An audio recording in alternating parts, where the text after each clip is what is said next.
Let's bring in our nightcap. It is a great one. Luke Russert is here, host and creative director for MSNBC Live and author of Look For Me There. Sami Sage joins us, Betches co-founder and author of Democracy in Retrograde. And be sure to check out her podcast, American Fever Dream, where I'm the guest on her latest episode. Pablo Torre is here, ESPN analyst and host of Meadowlark Media's Pablo Torre Finds Out podcast. And the one and only musician, actor, and activist, Stevie Van Zandt. Thank you all for being here, Stevie, especially you, Luke. Least thanks to you. Yeah. Do we have to say his name? I know, we don't. God. We don't. It's a lot of New Jersey tonight. A lot of, you know what? A lot of New Jersey, the greatest state. So much. Pablo, let's start with you. Pete Hegseth. Yeah. Has this guy basically just outlasted the news cycle, or has Donald Trump's influence really helped him through this? Because Donald Trump is certainly not looking to help Matt Gaetz. Yeah, this is the lesson of Trump, is that actually the American attention span is a lot shorter than any of us would like to admit.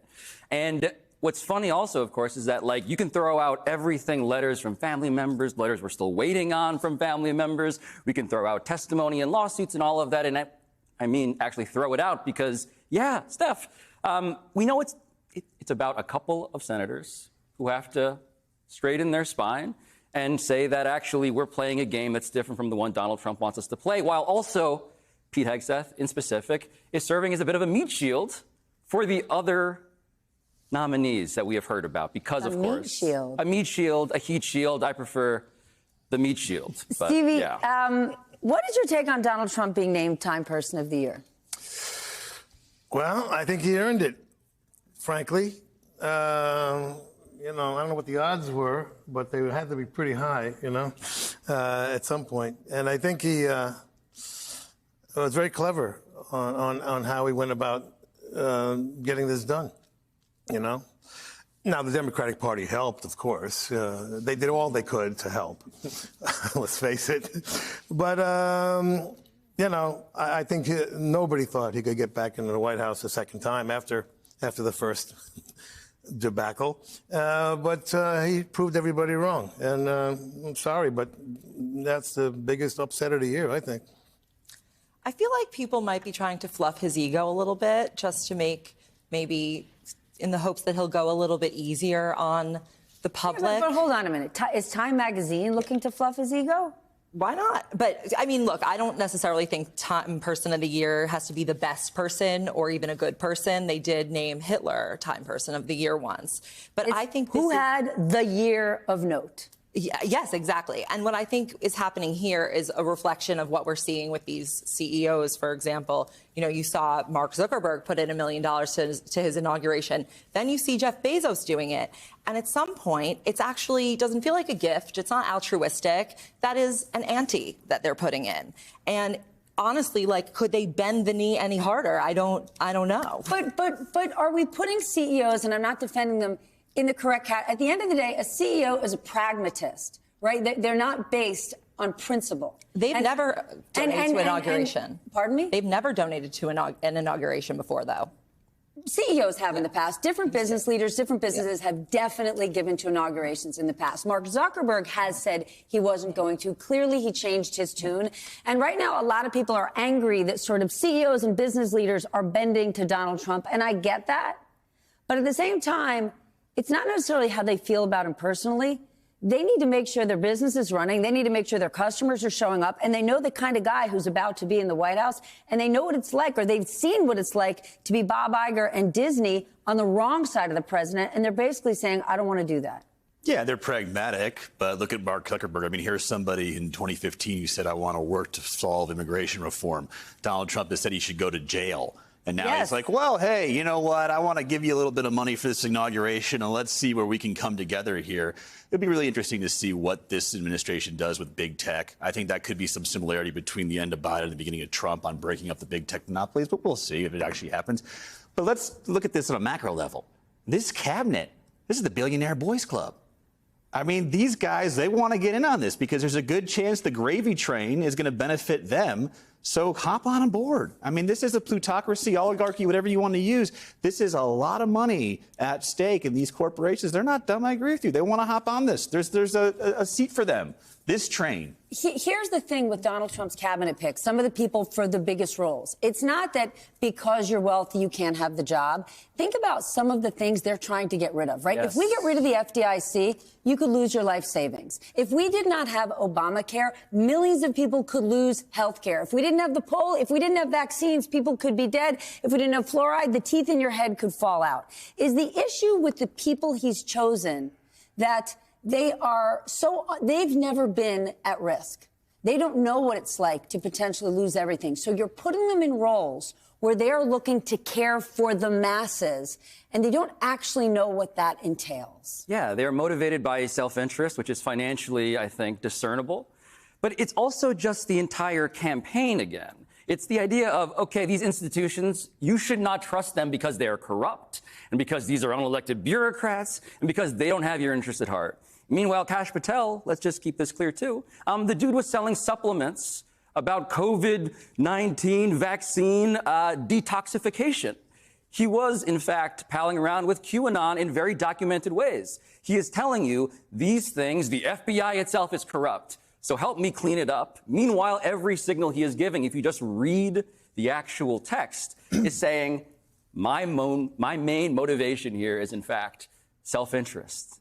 It is scamming. It is corruption. It is the exact thing he is campaigning against. But institutions, Steph, as we have learned over and over again, are so unpopular that can read as a relative neutrality, as populism, when in fact it's always been very clear what it is. Stevie, Donald Trump has always been a transactional guy. He's a hustler from the get.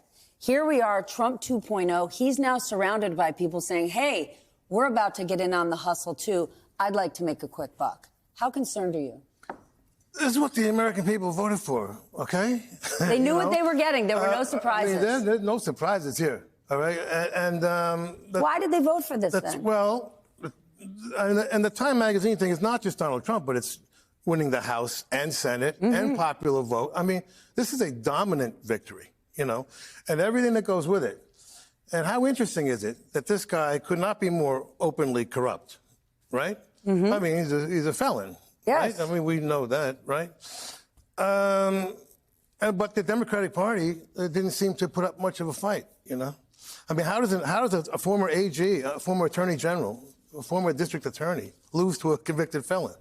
You know, I know how. You know, I tried to tell them, and they wouldn't listen. But, you know, the Democratic Party is very much part of the problem here. You know, not Donald Trump. I mean, Donald Trump and his whole cabinet, and it's what an insane group it is, they do what they do.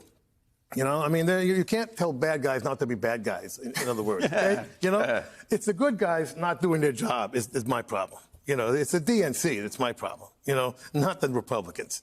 You know, why do they let the trans operation in jail thing go? You know, that ad ran every 30 seconds, right? The ad ran every 30 Not responding to that was every very much football like game that Gary we watch, right? Cliff Boats, not Every responding. sporting event. Every sporting event. And why didn't they say this policy was instituted under the Trump Justice Department? Okay, did you ever hear that? No. No, nobody heard that. That's a Trump policy. Okay, and that's what got him elected, is that kind of insanity, and it is insanity. I'm sorry, you know, that kind of thing. It's the super woke stuff that people react to. But the thing is, a lot of the super woke stuff isn't even real, but the Republicans made it like it was real, and Democrats didn't stop them. Exactly right. But there is always an element of truth, though. Yes. As I tried to tell people, if 70 million people are voting for him, it's not just lies and a con and grifting and Russian manipulation, although all that's in there. There's got to be an element of truth. All right? If 70 million people are voting for somebody, there's something in there that's the truth. Okay? And the Democratic Party does not address that little truth. I think one thing that Trump has done a masterful job at is muddied the water so much so that a lot of people who don't pay very close attention to politics think all politicians are corrupt.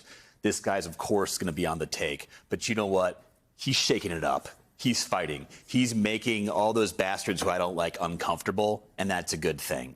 And I don't think the Democratic Party has done a good job of responding to that. And I think there's been this, we take the high road, we're going to hold hands, and everyone's going to come together for the beauty that is America and these beautiful pillars of life, liberty, and the pursuit of happiness. Unfortunately, with the media ecosystem the way it is, that stuff is not selling. And for those low information voters who cut to Trump 3-1, the ones who do not pay that close attention to the news, they look up and they go, yeah, this guy has Hunter Biden, Hunter Biden's corrupt, Biden crime family. Pelosi has all these stock options that she gets all the, gets a heads up on. The Democrats are just as bad. I'm going to go with this guy, Trump, who speaks like me, acts like me, makes jokes that I like. It's not far-fetched. And I think 16 was a surprise. This time around, you could see where it was going. But it's also just that corruption. All corruption is not created equally, right? Like, frankly, I mean, not to just interrupt, but like there are degrees of this. But when all you remember is a lyric, a refrain, an image, you're not actually trying to measure. You're just seeing hypocrisy everywhere. And yes, technically, there is hypocrisy everywhere. 100%, but I think that none of this explains the Democrats' failure to come up with a message of resonance and salience that actually people are hearing. Because, sure, you can combat what they're saying all day. You can say, that's not true, that's not true. But I think we even know that scientifically, when you tell people, when you try to correct misinformation, it doesn't actually work in people's minds.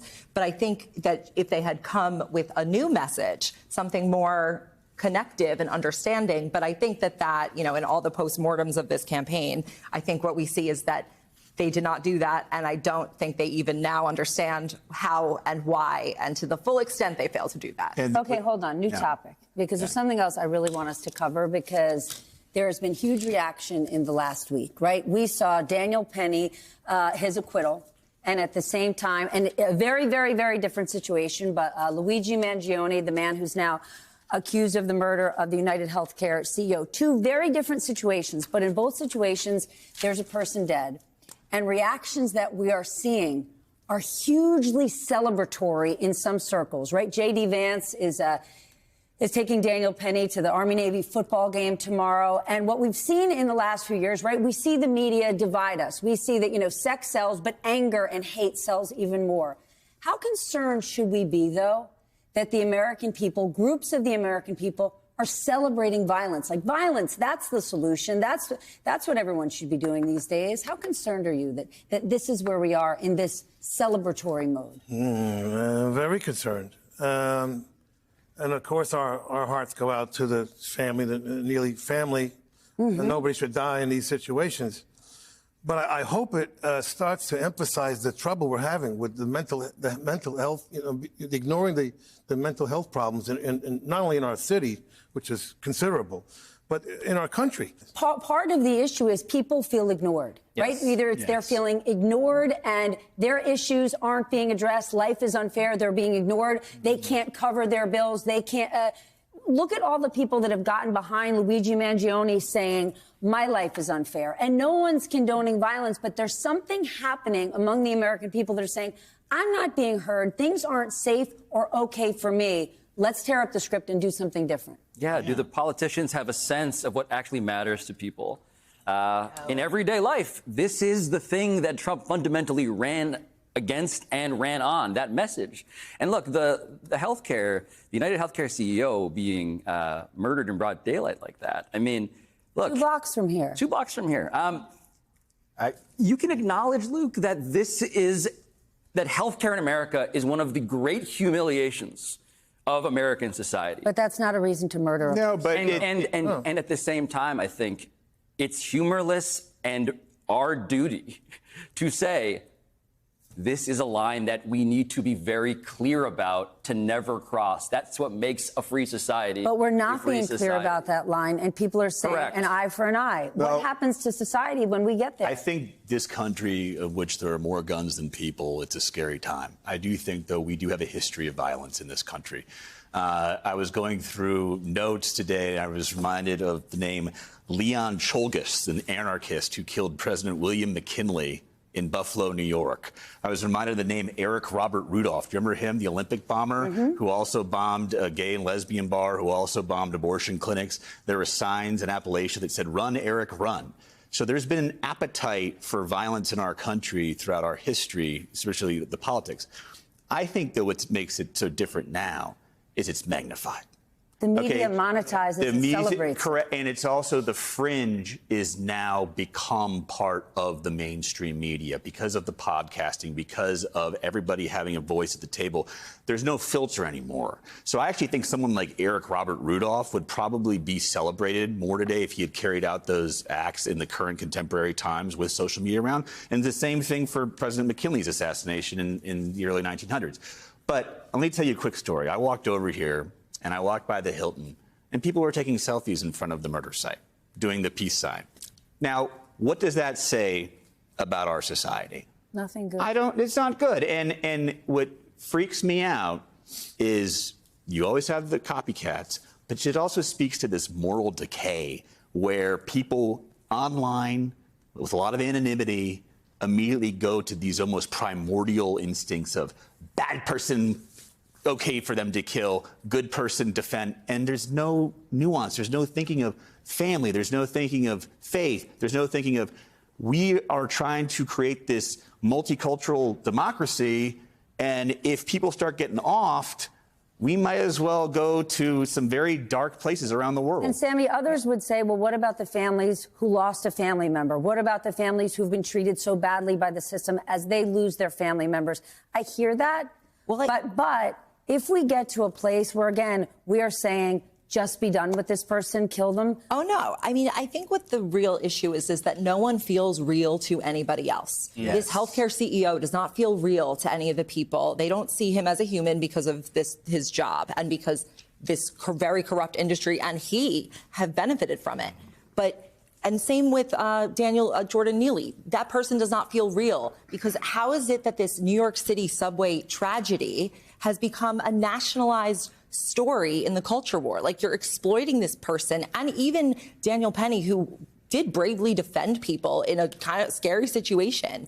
So turning this into what it should be, a tragedy, and like connecting people with their humanity, that like this is a sick person and that the CEO had a family, and also that all the people who are denied claims wrongly by United, they also have families and lives, and there are injustices in the healthcare system. And I think that the reason people have no humanity for these public figures is because they feel that no one has any humanity for them. They feel like my life isn't even real to these people. And we have not done a good enough job, I think, talking about healthcare in this country. I mean, I covered it when the bill was going through Capitol Hill in 2010. And that was just, there was some specificity put on, okay, what is the actual policy here? Obamacare is essentially Mitt Romney's plan. This is a plan that has enriched private insurance, right? And we don't talk about the ins and outs of where, Bernie Sanders was talking about Medicare for all, public option, all these things. It's kind of gone out the window, and it's just like, Obamacare, yes, Obamacare, no. It's like, no, there's nuance in there, and we're the only developed country in the world that has this problem.